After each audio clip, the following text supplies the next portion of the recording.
Jake Morrison stood in the center of the white courtroom while 12 judges stared down at him. The United Earth Council chamber was cold and silent except for the soft hum of recording devices that would capture every word of his trial. His blue uniform still carried the marks of battle from 3 weeks ago, when he had saved the New Haven colony from complete destruction. Admiral Patricia Lewis read the charges in a voice that showed no emotion. Captain Morrison, you are charged with violating the non-interference protocol during first contact with the Zephyrian Empire. You deliberately ignored direct orders from high command and engaged in unauthorized military action that could have started an interspecies war. Jake kept his eyes forward and said nothing. He remembered the screams of colonists as alien ships burned their homes. He remembered the children running in terror while their parents begged for help. The orders had been clear: do not engage, do not interfere, let the diplomatic team handle the situation. But diplomacy takes time, and those people had no time left. Do you have anything to say in your defense? Lewis asked. Her face was hard, but Jake could see something else in her eyes. She had trained him years ago when he was just a young officer, full of dreams about exploring the stars. I saved 8,000 lives, Jake said quietly. The Zephyrians were not there to talk. They were there to kill everyone and take what they wanted. If I had followed orders, every man, woman, and child on New Haven would be dead right now. One of the judges leaned forward. That was not your decision to make, Captain. The protocol exists to prevent exactly this kind of reckless behavior. First contact situations require careful handling, not military action. Jake felt anger rise in his chest, but kept his voice calm. Tell that to the families who are still alive, because my crew and I acted. Tell that to the children who still have their parents. The trial continued for 6 hours. Witness after witness spoke about the importance of following orders and maintaining peace with alien species. The diplomatic team explained how Jake's actions had made their job much harder. Nobody mentioned the colonists who were breathing, because Jake had refused to let them do. When it was over, the judges took only 30 minutes to reach their verdict. Admiral Lewis stood and looked directly at Jake as she spoke. Captain Morrison, this council finds you guilty of violating the non-interference protocol. You are hereby stripped of your rank and position in the Earth Defense Force. You will be exiled to the frontier territories and banned from returning to Earth space. For a period of 10 years, Jake felt the weight of the words, but showed no reaction. His crew members Lisa Carter and Danny Rodriguez sat in the back of the courtroom. Lisa was crying quietly while Danny stared at the floor with his hands clenched into fists. They would be reassigned to different ships and different sectors. The team that had worked together for 5 years was being torn apart. Security officers came to escort Jake from the courtroom. As he walked past Admiral Lewis, she whispered something only he could hear. I'm sorry, Jake. I had no choice. 2 days later, Jake found himself on a transport ship heading to the Outer Rim. The captain was a gruff man named Bill Murphy who had heard about the trial. Shame what they did to you, Murphy said as they traveled through hyperspace. My brother was on New Haven. He says you're a hero. Jake stared out at the stars and said nothing. Heroes did not get exiled. Heroes did not lose their crews and their careers for doing what was right. The transport dropped him at Vega Prime, a mining station in the middle of nowhere. The station was old and dirty, full of people who had come to the frontier because they had nowhere else to go. Corporate bosses controlled everything while alien crime groups preyed on anyone who could not protect themselves. Asik rented a small room above a bar and tried to figure out what to do with his life.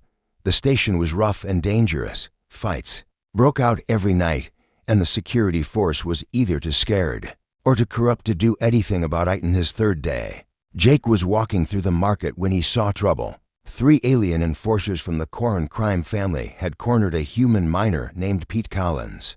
Pete owed money, and the aliens were making it clear what would happen if he did not pay. Please, Pete was saying, I just need more time. My daughter is sick and I had to pay for her medicine. The lead alien, a tall creature with forearms and sharp teeth, grabbed Pete by the throat.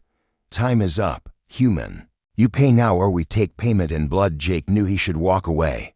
He was already in enough trouble, and getting involved would only make things worse. But as he watched Pete struggle and gasp for air, he thought about the colonists on New Haven. He thought about doing nothing while innocent people suffer. Edgic stepped forward and spoke in a clear voice. "Let him go." The three aliens turned to look at this human who dared to interfere. The leader smiled, showing rows of sharp teeth. "Walk away, human, before you join him." Jake took another step closer. "I said let him go." What happened next was fast and brutal.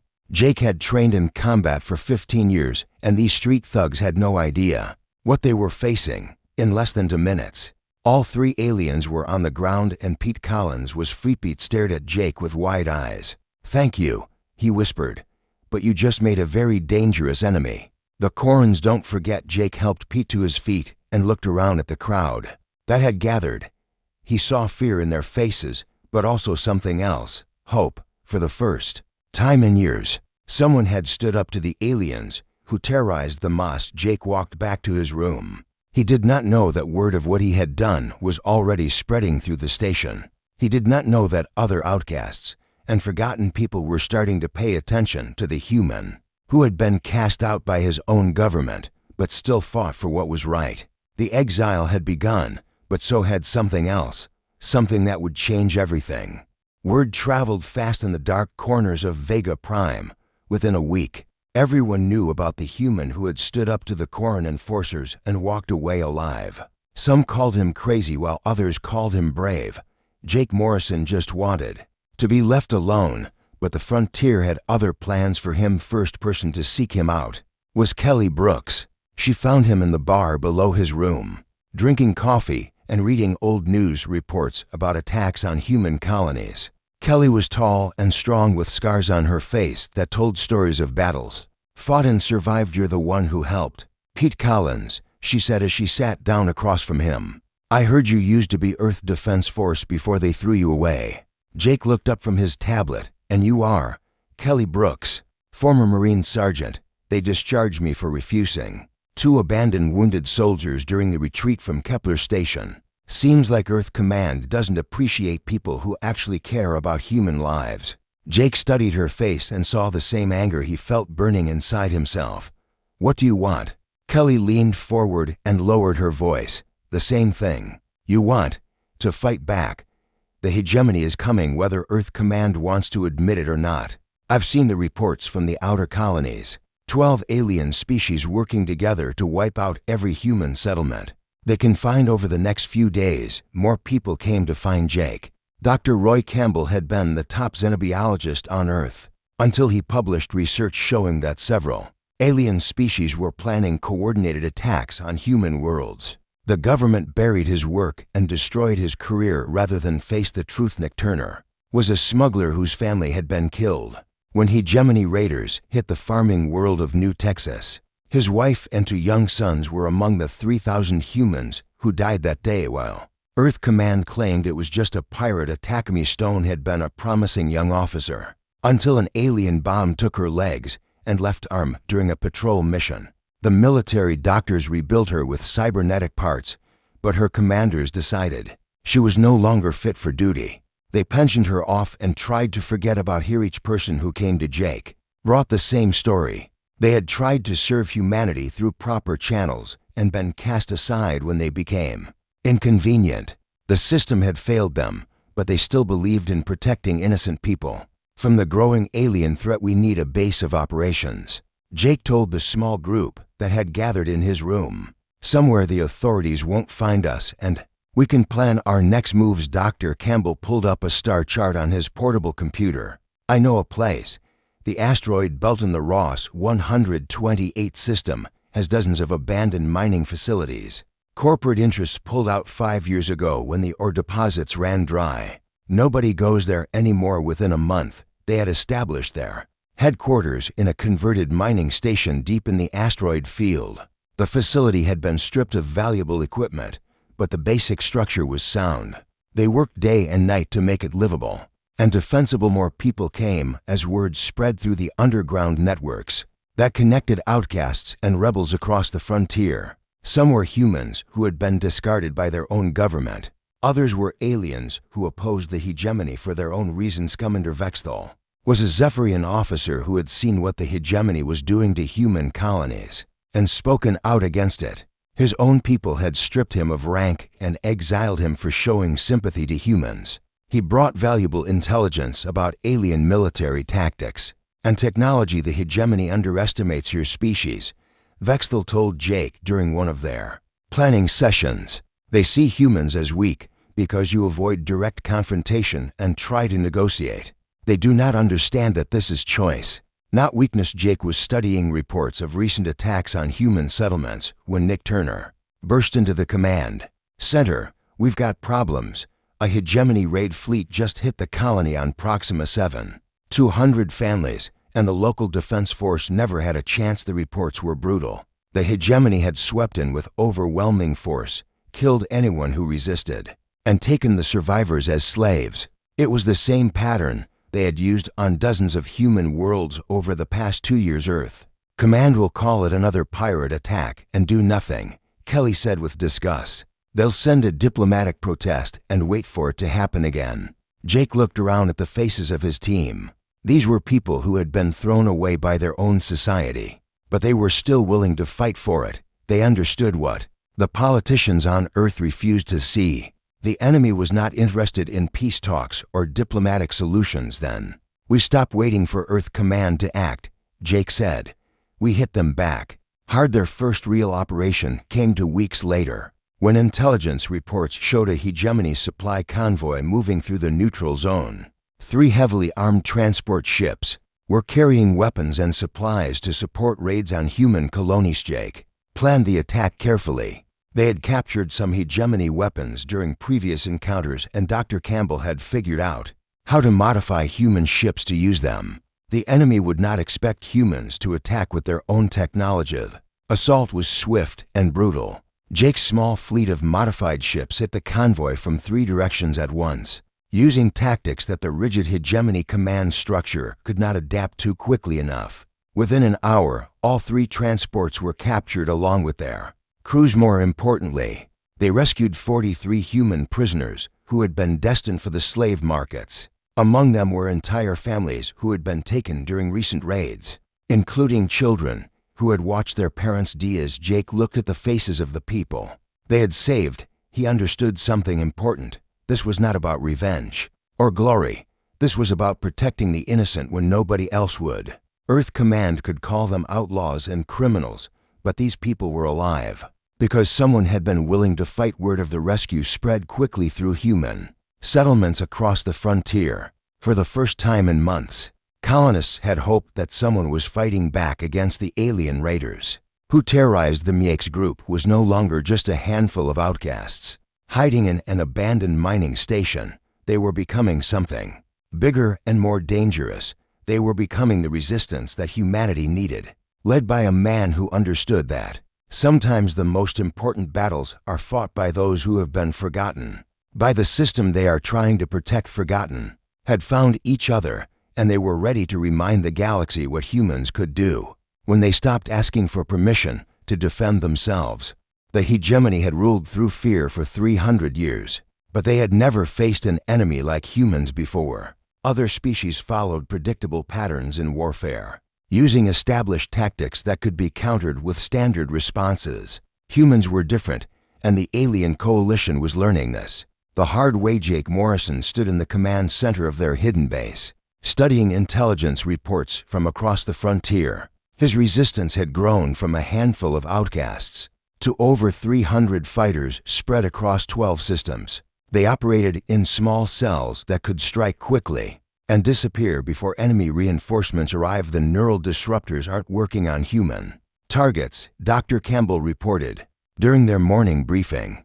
I've analyzed brain scans from our volunteers and found something interesting. Human neural patterns are naturally chaotic compared to other species. The hegemony weapons are designed to disrupt organized thought processes, but our minds are too scattered for them to lock onto effectively. Kelly Brooks smiled grimly as she cleaned her rifle. So their super weapon just gives us headaches while it paralyzes everyone else completely. I can work with that. This discovery changed everything. Jake began planning operations that no other species could attempt. Small human teams could infiltrate hegemony installations. That would be impossible for aliens to approach. The enemy's greatest advantage had become useless against the one species they considered most primitive. The first major test came when they learned about a hegemony research facility on Kepler 442b that was being used to study captured humans. Hundreds of prisoners were being held there, while alien scientists tried to understand human physiology and psychology. It's a fortress, Nick Turner said, as he displayed reconnaissance images on the main screen, shielded against all known weapons, and protected by neural disruptor fields that would stop any rescue attempt. The hegemony considers it absolutely secure. Jake studied the facility layout and began forming a plan. They're right about it being secure against any normal rescue attempt. Good thing we're not normal. The assault team consisted of 12 humans led by Jake himself. They approached the facility in a captured hegemony transport ship, broadcasting identification codes that Dr. Campbell had extracted from previous encounters. The guards saw what they expected to see and let them land without questions. Inside the facility perimeter, the neural disruptor fields activated automatically to prevent any escape attempts. The alien guards felt confident that their prisoners were now completely helpless. They had no idea that humans could still function normally, while other species would be paralyzed. Jake and his team moved through the facility like ghosts, using maintenance tunnels and service corridors that the overconfident hegemony had left unguarded. They systematically disabled security systems and eliminated guards without triggering any alarms. The prison complex held over 800 human captives from dozens of different colonies, men, women, and children who had been taken during raids and brought here for experimentation. Many showed signs of torture and abuse, but their eyes lit up with hope when they saw Jake's team. "Who are you?" asked an older man named Charles Gray, who had been a diplomat before his capture. "Earth Command told us no rescue was coming." "We're not Earth Command," Jake replied as his team began freeing prisoners from their cells. "We're people who decided to stop waiting for someone else to save us." Among the rescued prisoners was Rebecca Stone, the sister of cybernetic warrior Amy Stone, who had joined Jake's resistance months earlier. Rebecca had been captured during the raid on her research station and had valuable intelligence about hegemony military operations.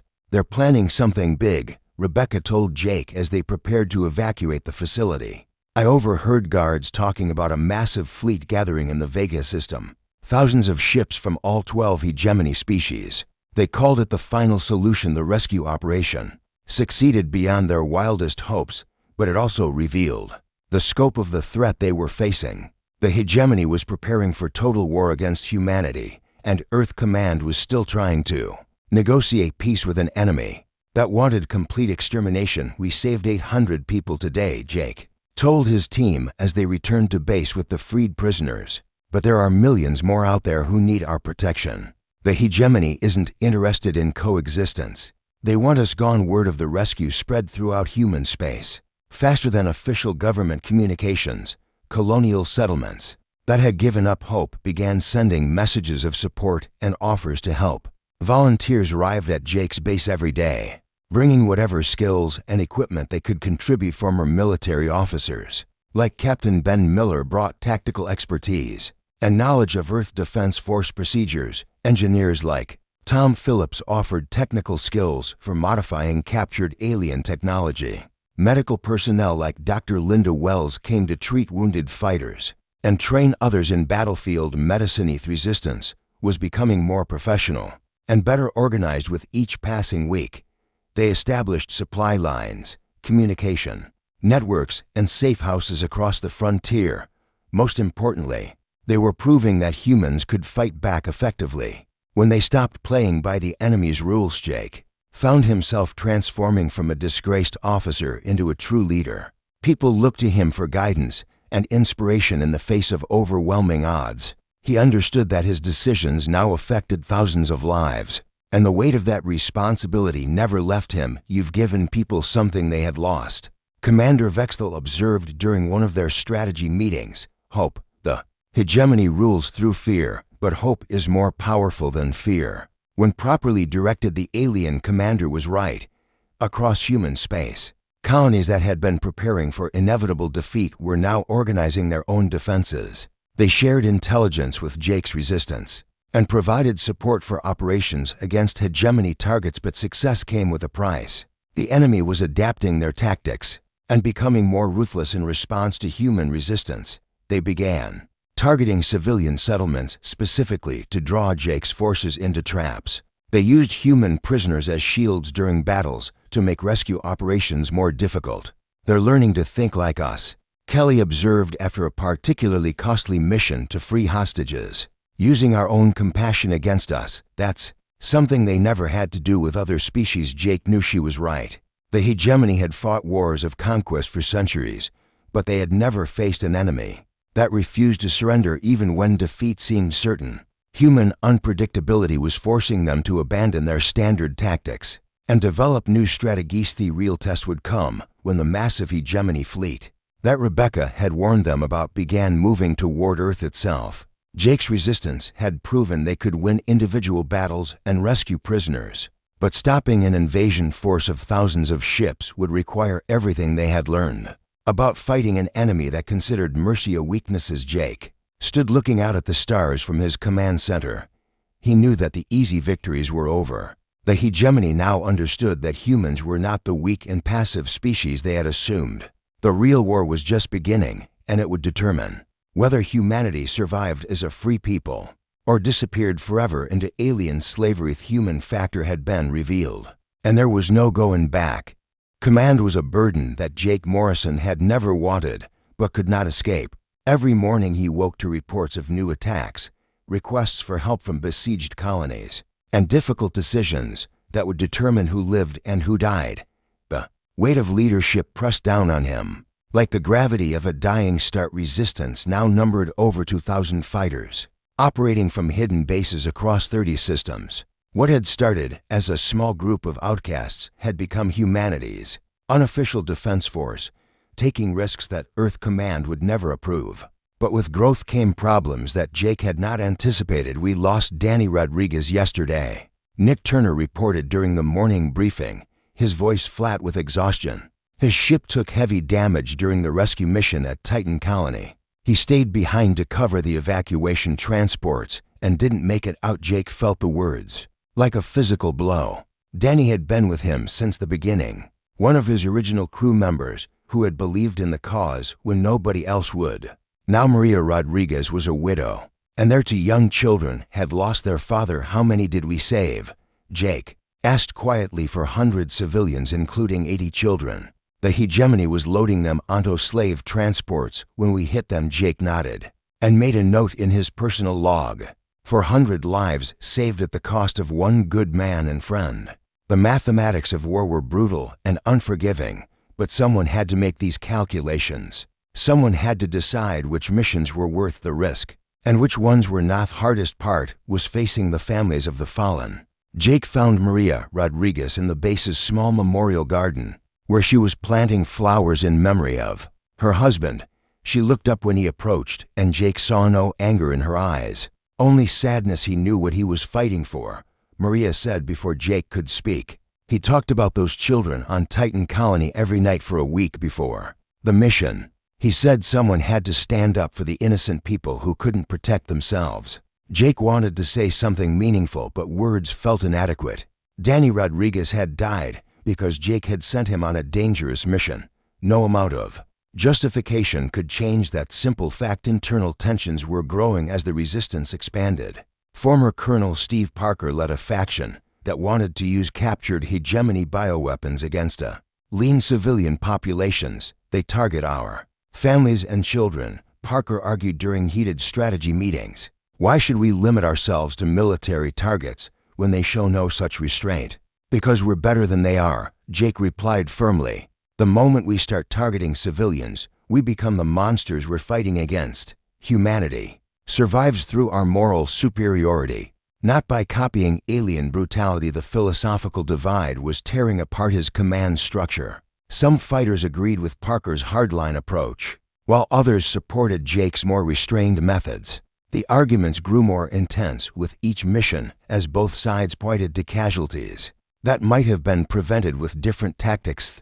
Personal cost became even more apparent when Kelly Brooks received word that her 15-year-old daughter Susan had been kidnapped from her boarding school on New Europa. The hegemony had identified key resistance members and was targeting their families. In a coordinated psychological warfare campaign, they want me to come after her, Kelly said as she stared at the ransom message on her personal communicator. It's obviously a trap designed to capture or kill resistance leadership, but she's my daughter. Jake, I can't just abandon her. Jake looked at the intelligence reports scattered across his desk. 3 major hegemony supply convoys were moving through the sector within the next week, carrying weapons and equipment for the massive invasion fleet. Stopping them could delay the attack on Earth by several months and save millions of lives. Susan Brooks was just one girl whose only crime was having a mother who fought for human freedom. Jake had to choose between a strategic victory that could change the course of the war and a personal mission to save a single child. I'll take a small team, Kelly said when she saw his hesitation. Just me and a few volunteers. You won't have to authorize it or take responsibility for what happens. You know I can't let you do that. Jake replied, if we start making exceptions for family members, the command structure falls apart. Every decision becomes personal instead of strategic. Kelly's face hardened. So my daughter dies for the greater good. That's what we've become. Jake felt something break inside his chest, but kept his voice steady. That's what command means. Making impossible choices that haunt you forever, but have to be made anyway. The argument that followed was painful and necessary. Kelly accused him of becoming as cold as the Earth Command officers who had abandoned them. Jake tried to explain that emotion could not override logic when millions of lives hung in the balance. In the end, Kelly left to attempt the rescue on her own with 2 volunteers. Jake let her go knowing it would probably mean her death, but unable to compromise the larger mission. 3 days later, he received confirmation that all 3 rescue team members had been killed in a hegemony ambush. Leadership is about sacrifice, Commander Vexthal observed as Jake stared out at the stars from his private quarters. You sacrifice your humanity so that others can keep theirs. It is the loneliest burden in the universe. The alien commander was right, but the knowledge provided no comfort. Jake had made the correct strategic decision and prevented the resistance from fracturing into competing personal agendas, but Kelly Brooks and her daughter were dead because of choices he had made. I used to think the worst part of this job would be the enemy, Jake told Dr. Campbell during one of their rare private conversations. Now I understand it's living with the consequences of being right. When being right means good people die, the resistance continued to grow and evolve despite the internal struggles. New volunteers arrived every day along with intelligence reports about hegemony movements and plans. The enemy's massive invasion fleet was nearly complete and would soon begin moving toward Earth. Jake's fighters had proven they could win battles and save lives, but the ultimate test was approaching. Soon they would face an enemy fleet large enough to destroy entire worlds and backed by the combined resources of 12 alien species. The decisions he made in the coming weeks would determine not just the fate of the resistance, but the future of humanity itself. Jake Morrison had become the leader that circumstances required, but the price of leadership was measured in the graves of friends and the weight of impossible choices. He prepared for the final phase of the war. Jake understood that victory would not erase the cost. Every life saved would be balanced against every life lost, and the mathematics of command would follow him for the rest of his days. The resistance had found its strength, but leadership had claimed its price. The holographic display in Jake's command center showed 17 different hegemony worlds, scattered across 3 sectors of space. Each world contained critical infrastructure that supported the massive invasion fleet gathering near the galactic core. Jake had spent weeks developing the most ambitious operation in human military history. Operation Homecoming will require every ship and every fighter we can put into space, Jake explained to his assembled commanders. We hit all 17 targets simultaneously, cripple their supply lines, and buy Earth the time it needs to prepare for the invasion. Dr. Campbell adjusted his glasses as he studied the tactical data. The coordination required is unprecedented. We'll need perfect timing across multiple star systems with no margin for error. If even two of the strikes fail, the hegemony can reinforce the others and trap our forces, Amy Stone's cybernetic arm word softly. As she manipulated the tactical display, my sister Rebecca provided detailed intelligence on security protocols and facility layouts from her time as a prisoner. We know exactly where to hit them and how to do maximum damage. With minimum casualties, the plan was Jake's masterpiece of strategic thinking. Rather than facing the hegemony fleet directly, they would attack the infrastructure that supported it: fuel refineries, weapons factories, command centers, and supply depots would be destroyed in a coordinated strike that would paralyze enemy operations. We've captured enough hegemony ships to disguise our attack fleets, reported Tom Phillips, the engineer who had become their expert on alien technology. The enemy won't realize what's happening until it's too late to respond effectively. Preparations took 3 weeks as fighters and ships moved into position around their targets. Jake's resistance had grown into a professional military force with standardized tactics, reliable equipment, and experienced commanders. They were no longer desperate outcasts but skilled warriors who had learned to fight smarter than their enemies. The attacks began simultaneously across all 17 worlds as coordinated strike teams hit their objectives.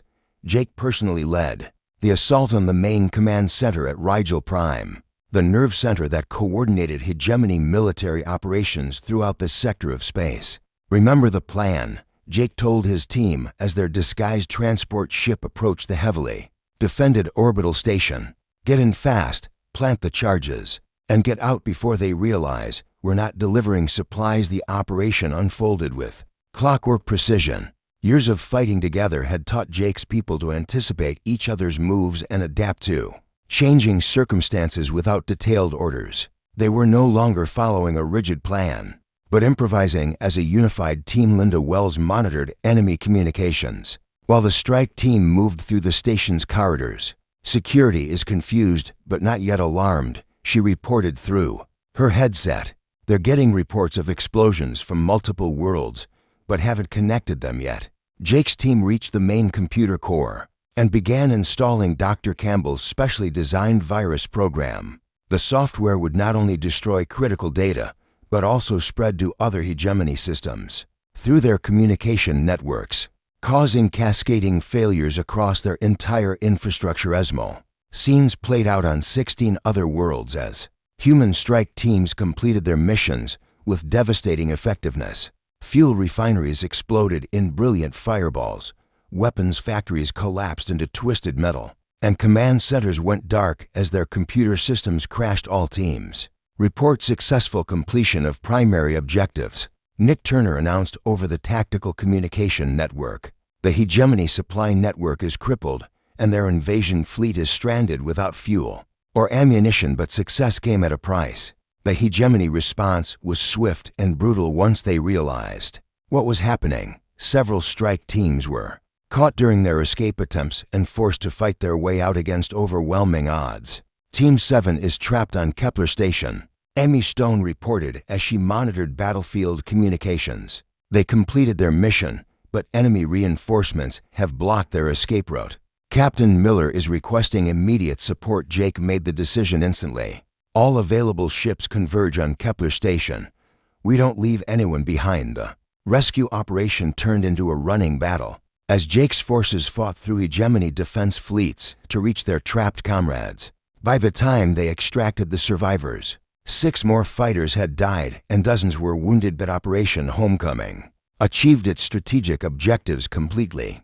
The massive hegemony invasion fleet found itself without fuel, ammunition, or supplies. Their coordinated assault on Earth was postponed indefinitely while they tried to rebuild their shattered logistics network. News of the operation spread throughout human space faster than official government communications. For the first time since the crisis began, Earth Command was forced to acknowledge the effectiveness of Jake's resistance. Admiral Patricia Lewis sent an encrypted message through back channels offering covert support and intelligence. "The political situation on Earth is changing," Lewis reported during a secure communication session. "Senator Carl Thompson is calling for hearings on our preparedness for alien threats. Some council members are quietly asking why a group of outcasts accomplished more in one day than our entire fleet has in 2 years. Jake felt no satisfaction from the recognition. Too many good people had died to make politicians pay attention to the truth they had been ignoring. But the support would be useful as they prepared for the hegemony's inevitable counterattack. Earth Defense Force units began adopting resistance tactics and requesting training from Jake's experienced fighters. The rigid military doctrine that had failed against alien opponents was gradually replaced by the flexible and adaptive methods that Jake's people had developed through necessity. They want us to teach them how to fight like humans instead of like the textbooks say, observed Captain Ben Miller, who had become Jake's liaison with sympathetic Earth Command officers. It's about time they realize that following procedure won't save lives. When the enemy doesn't care about rules, the transformation was remarkable, but Jake knew it was also fragile. Political support could disappear as quickly as it had appeared if circumstances changed. The resistance needed to continue proving its value while preparing for the final confrontation with an enemy that would not make the same mistakes twice. Intelligence reports confirmed that the hegemony was rebuilding their supply lines and preparing for a direct assault on Earth. Jake understood that the easy phase of the war was ending. They had bought time and proven their effectiveness, but the ultimate test was still coming. Outcast, who had been exiled for caring too much about human lives, had become the teacher showing Earth's finest how to fight for survival. But teaching was easier than leading, and leadership would be essential when the hegemony arrived at Earth. With everything they had left, the tide had turned, but the final battle would determine whether humanity survived as a free species or disappeared forever into alien chains. Jake Morrison and his resistance had shown what humans could accomplish when they refused to give up, but now they would have to prove it against impossible odds. The galaxy was about to learn what happened when humans fought with nothing left to lose. The massive hegemony armada emerged from hyperspace at the edge of Earth's solar system, like a plague of metal locusts blotting out the stars. 3,000 warships from 12 different alien species had come to end humanity's defiance. Once and for all, every vessel bristled with weapons designed to crack planets and exterminate entire civilizations. Myro Patricia Lewis stood on the bridge of the Earth Defense Force flagship, watching her sensors track the approaching enemy fleet. Earth's orbital defenses had been hastily upgraded, but they were designed to repel raids, not an invasion force this massive. The mathematics were simple and terrifying. Humanity was outnumbered 10-1, all defensive. Positions report ready, her tactical officer announced with false confidence. The orbital platforms are online, and the fleet is formed up. According to standard defensive doctrine, Lewis knew that standard doctrine would get them all killed within hours. The hegemony had studied human military tactics for years and knew exactly how Earth's forces would respond. But there was another option, one that went against everything the military had taught her about proper procedure. Signal the resistance fleet, she ordered quietly. Tell Jake Morrison that Earth is ready to fight his way hidden throughout the outer solar system. Jake's forces had been waiting in captured hegemony ships and modified human vessels. They had spent months studying the enemy's approach routes and identifying weaknesses in their formation. This would not be a conventional battle fought according to established rules. All units, this is Morrison. Jake broadcast on the resistance frequency as the enemy armada continued its approach toward Earth. Remember what we learned fighting these creatures across the frontier. They think in straight lines and follow rigid procedures. We think like chaos and adapt to survive. The first phase of the battle unfolded exactly as Earth Command had planned and the hegemony had expected. The alien fleet advanced in perfect formation, while Earth's defenses opened fire at maximum range. Orbital platforms launched missiles and particle beams while the human fleet maneuvered.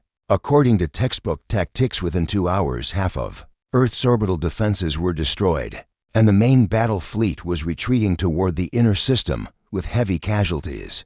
The hegemony pressed forward confidently, following their predetermined plan to systematic ally eliminate human resistance. Was when Jake's forces revealed themselves. Execute Operation Last Stand, Jake ordered as his hidden fleet emerged from behind asteroids, moons, and disabled space stations throughout the solar system. Hit them from every direction and show them what humans do. When cornered, the resistance attack was unlike anything the hegemony had faced in 3 centuries of conquest. Instead of orderly formations and predictable maneuvers, Jake's ships struck. Like swarms of angry wasps from unexpected directions, they used ramming attacks, boarding parties, and suicide runs that no rational military doctrine would approve. Stone led a squadron of fighters armed with Dr. Campbell's computer viruses directly into the heart of the enemy formation. Her cybernetic systems allowed her to interface directly with captured alien technology, turning hegemony weapons against their own ships. With devastating effectiveness, their command structure can't adapt fast enough, she reported as her fighters dance between massive enemy warships like gnats harassing elephants. They're still trying to reorganize their formation, while we tear them apart from the inside. Nick Turner's boarding teams used captured hegemony transports to land directly on enemy command ships. Once inside, they planted explosives and spread chaos through corridors designed for species that couldn't function under the neural disruptor fields that paralyzed other aliens, but merely annoyed humans. The tide of battle began to turn. As Earth's surviving forces adopted resistance tactics, ships that would normally maintain formation and follow orders began operating independently, improvising attacks that the enemy couldn't predict or counter effectively. But the hegemony had one final strategy. Their massive command vessel, larger than a space station and bristling with world-killing weapons, began powering up its main cannon for a direct assault on Earth's surface. If they could not conquer humanity, they would exterminate it. Completeliac Morrison made his final decision as he watched the alien dreadnought charge its planet-killer weapon. There was only one way to stop it, and he was the only one in position to make the attempt. His ship was fast enough to reach the enemy vessel before it could fire, but not fast enough to escape afterward. This is Morrison to all units, he broadcast on all frequencies as he turned his ship toward the massive alien dreadnought. Continue the fight and remember what we proved here today. Humans don't surrender and we don't give up. Not ever. Lisa Carter's voice crackled through the communication system from the bridge of another resistance ship. Jake, there has to be another way. We need you to lead us. You don't need me anymore. Jake replied as he pushed his engines to maximum power and aimed for the enemy ship's reactor core. You know how to fight and you know why it matters. That's enough. Tom Phillips tried to calculate an escape route while Linda Wells monitored the enemy weapons charge cycle.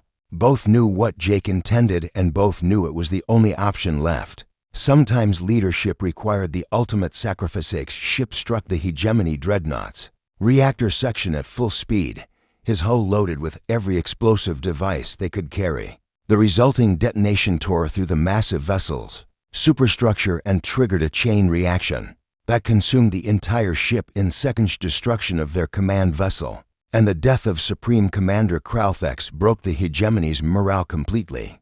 The alien coalition that had terrorized the galaxy for centuries suddenly found itself leaderless and facing an enemy that refused to be intimidated by superior numbers. Across the solar system, hegemony ships began withdrawing toward hyperspace as their captains realized they were fighting an enemy that would rather die than surrender. The human resistance had taught them something that no other species had managed in 300 years. Feararth was saved, but the cost was measured in the graves of heroes who had given everything to protect their home. Jake Morrison's sacrifice became legend within hours as news of the victory spread throughout human space. Admiral Lewis found herself in command of a transformed military. As Earth abandoned its passive diplomatic stance and embraced the aggressive defense doctrine that Jake's resistance had proven effective, the exiled captain, who had been court-martialed for caring too much about human lives, had become the template for a new generation of officers. The Morrison Academy will train our future commanders in the tactics that saved Earth, Lewis announced during her first post-war briefing. Students will learn that sometimes the most important orders are the ones you refuse to follow. When innocent lives are at stake. Lisa Carter, promoted to admiral and placed in command of the New Earth Defense Initiative, stood in the memorial garden where Jake's name was carved alongside thousands of other resistance fighters. who had died protecting humanity. The inscription beneath his name read simply, "He taught us that exile from the system is not exile from the cause." Humanity emerged from the war as a major galactic power, no longer seeking acceptance from alien civilizations, but demanding respect as equals. The species that had once avoided confrontation now patrolled the space lanes, with fleets trained in the unorthodox tactics that had broken the hegemony. Outcast, who had been thrown away by his own government, had become the savior of his species. Jake Morrison's legacy lived on in every human who understood that sometimes the greatest act of patriotism is refusing to follow orders when those orders would allow evil to triumph. Earth would never again be the passive victim waiting for diplomatic solutions while innocent people died. The resistance had taught them that humanity's greatest strength was not technology or numbers, but the simple refusal to give up when everything seemed lost. Galaxy had learned what humans could accomplish when they fought with nothing left to lose, and the lesson would echo through the stars for generations to come.